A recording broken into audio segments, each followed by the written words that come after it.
À moins d'un an des élections municipales, le Tavini Huayratira se met en ordre de marche. Lors de son congrès ce matin à Fa'a, il a officialisé les candidatures de Tematei Le Gaïc à Papeete, mais aussi celle d'Anthony Géros à Paea. Et plus surprenant, il y aurait la candidature, on va en parler dans quelques instants avec Anthony Géros, d'Émile Vernon à Mahina. Et le parti veut constituer des États fédérés, ce qui pourrait séduire les Hakaiki. Le reportage de Laure Philibert et de Jeanne Delois. C'est le rassemblement annuel du parti indépendantiste. Le congrès du Tavini Huayratira a rassemblé près de 500 personnes ce samedi au Motu Ovini de Fa'a. À quelques mois du scrutin qui mobilise le plus les Polynésiens, le parti se met en ordre de marche. Premier candidat officiellement désigné dès l'ouverture du congrès.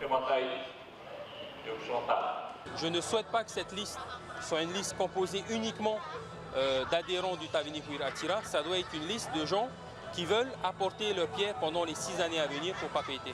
Plus surprenant, le retour du shérif qui espère reprendre les rênes de Mahina. Sa candidature est pour l'instant proposée par le comité local du Tavini dans sa commune.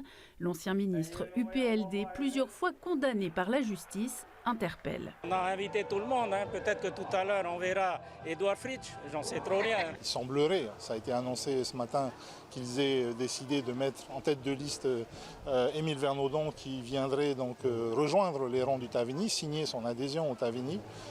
Ça reste à confirmer, mais c'est avant tout le choix des gens de Mahina. Tant que c'est conforme aux valeurs du Tavini Huayratira, ça ne pose aucun problème.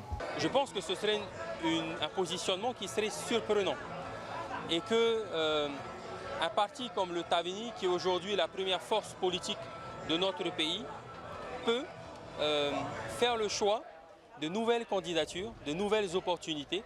Faisant mine d'avoir oublié les tergiversations du début de semaine à Tarahui, les cadres du Tavini Huayratira se veulent à présent unis. Le problème, c'est vous qui essayez de voir qu'entre Moïtai et moi, il y a des problèmes. Vous êtes en phase? On est tout à fait en phase. C'est un parti démocratique où on débat, on discute, parfois on n'est pas d'accord, parfois on n'est pas d'accord parce qu'on n'a pas le même niveau d'information et qu'on n'arrive pas à se voir suffisamment souvent.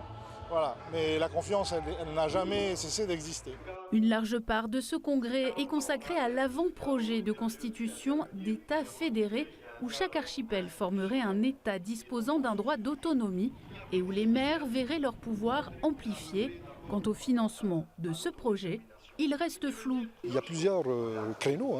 Là, pour l'instant, j'ai présenté la version chère, la version un peu onéreuse.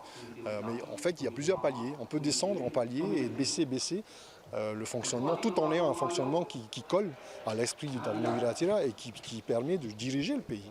Saisi d'une demande pour enclencher le dialogue sur la décolonisation, le chef de l'État a 2 mois pour répondre. En cas de refus, le Tavini Huayratira compte passer par la voie judiciaire.